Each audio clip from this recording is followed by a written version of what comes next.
all the way down, everybody is committed to equity, to diversity, and making sure that the communities that need the help are really getting it. And I mean, I saw that. That is for real.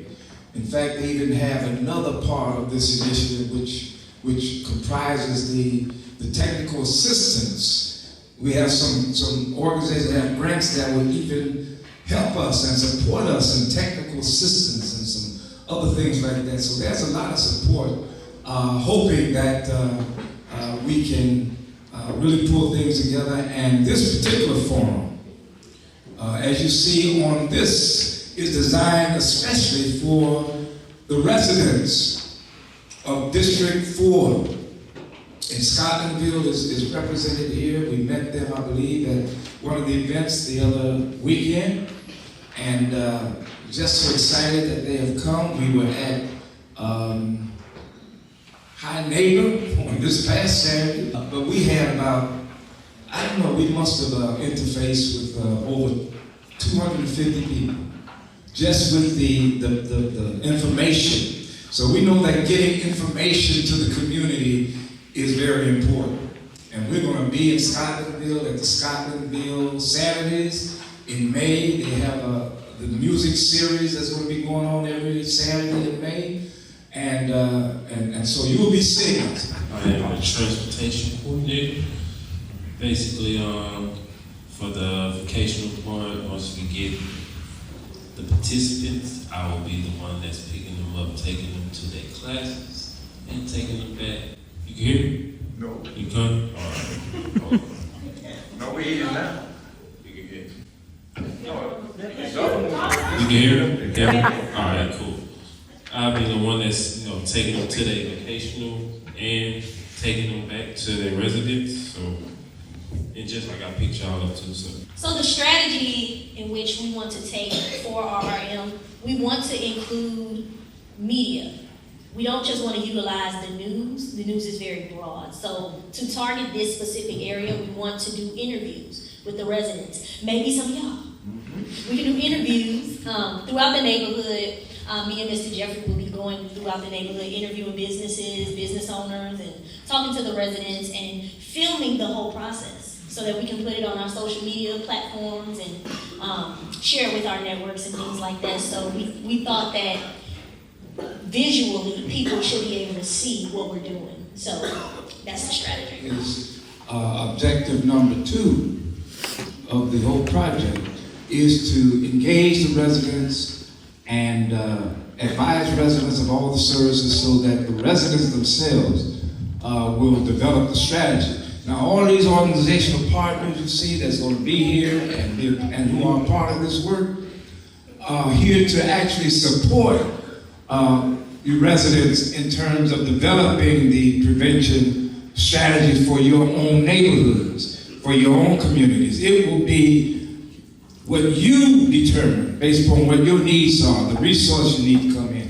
And we're going to have a little discussion on that part as a part of our ongoing strategy structure.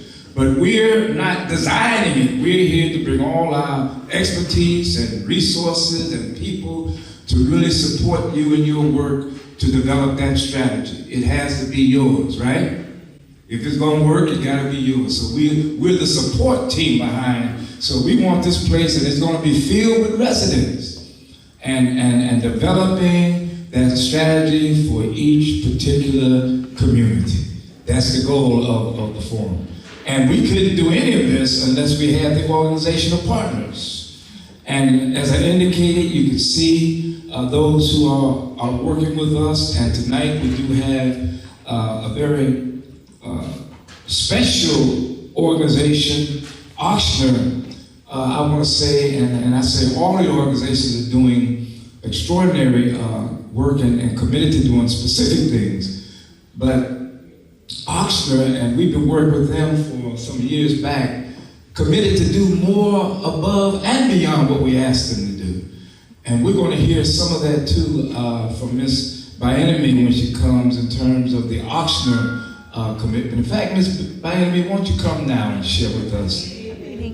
I'm Sam Booker Bienemy. I'm actually in diversity, equity, and inclusion at Auctioner in Baton Rouge. And so kind of our role is to provide support for the project, as far as trauma training and support for the practitioners in this project, as well as workforce support for the community and the participants in this project as well, and just getting them ready to enter the workforce, showing them pathways into healthcare and things of that nature. Present tonight in the person of Ms. Betty Jo Vaughn, who is the program manager for the Adult Probation and Parole Community Entry Program. And she's so key, her organization is so key, in that they're referring all the participants, or most of them, if not all of them, who will be served. So the aim is working with those young men who have been in trouble, who are on their way back home, on their way back to their community, on their way back to their families. And so we want to equip them so that they can stay in the community and, of course, be productive as well. So we're going to ask Ms. Betty Jo Vaughn to come and share with us her insight in terms of this work, what she does, and the role of probation and parole, and then about how we're going to connect as well. Give her a hand. Good evening, everyone. Thank you. So, my position, as Reverend Kelly said, the reentry program manager. So, my office is right over here on Wooddale Boulevard. And so we have probation and parole officers. So, in some states you have probation officers, supervised probation cases. Some states you have parole officers, supervised parole officers. But our officers are probation and parole officers. And so I know we're going to focus on the area of District 4. And, the caseload that we have, we supervise all types of cases. We have cases they're on supervision of burglary, robbery, where there are victims, we have sex offenders, every type of case, we supervise that case. So what we want to do here, we want to work and get, I'm going to work with the probation parole officers and finding those cases to place in the program. And so we want to steer them in a positive direction, because we see what's going on today. I mean, I look at my phone and I look at the news, and it's heartbreaking, all of this crimes and shooting and killing every day. And so when I look at my phone and I read, and then I'll go to my computer and I'll look, well, this person was in our caseload, this person that got shot. Or the person that did the shooting, this person was in our caseload. So we want to connect them with the programs and to where someone can work with them and mentorship, because some of the guys, some of the positive information that they're going to receive, some of them never heard of it before.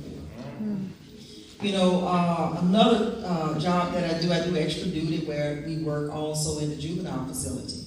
In a couple of weeks, I'll be over in St. Martinville. Excuse me. I'll be over at OJJ in St. Martinville. And when we go, we're gone for 7 days. Work 12-hour day shift or 12-hour night shift. And while I'm there, I talk with the kids over there. And some of those kids, they are very broken. And the first time I spoke, Rev, is one thing I said that's very dear to me, that you don't talk a child down, you always talk a child up. And I heard a pastor say this while I was in church. And I say that don't only just work on kids, but I also work on adults. And I've heard that elderly people say, you can speak things into existence. You keep telling a person they're zero, or no good, then they tend to play that role, but you tell them that they are. You talk to a kid, you tell a kid, you're a good kid, I'm so proud of you, you're a good kid. They tend to play that role. We're going to take these young men and we're going to connect them with this positive program. And so we can just start working with them. And and these young men, they also have children. So some of them, they don't know how to be fathers because they didn't have their fathers in their lives.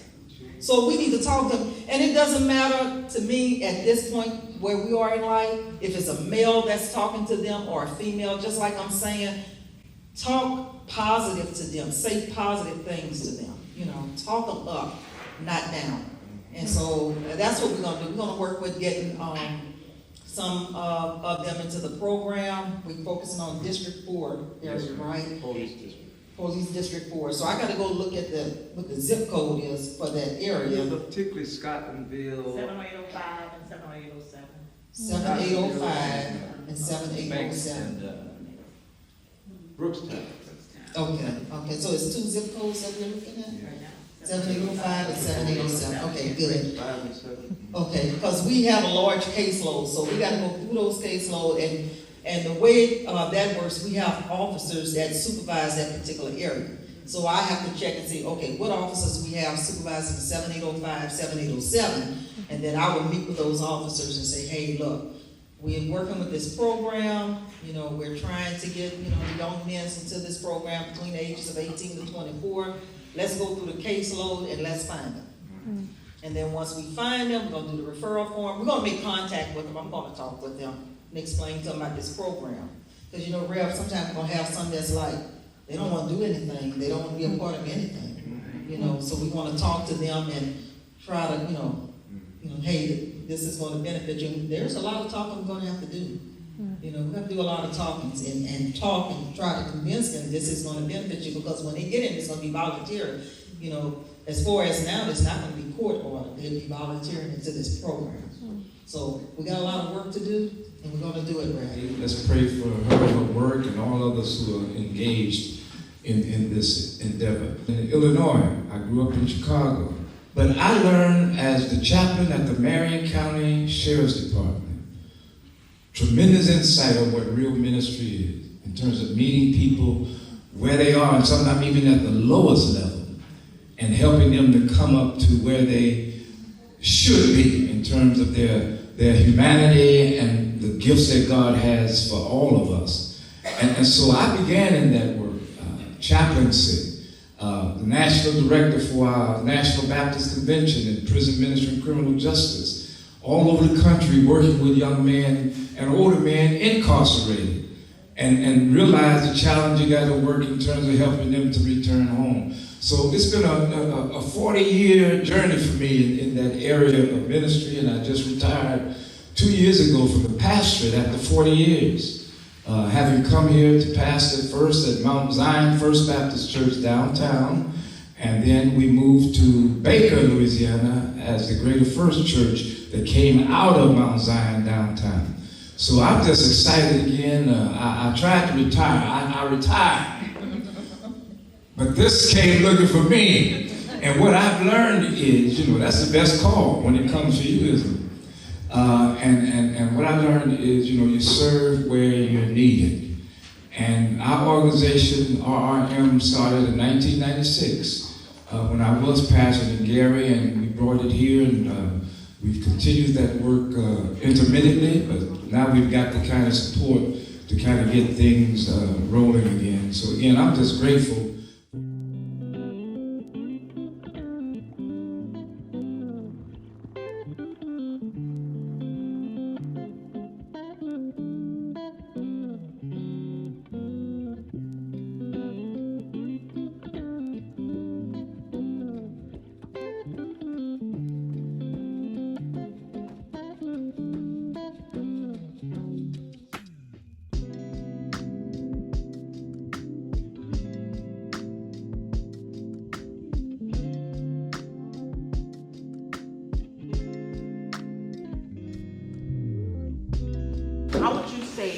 What would you say if you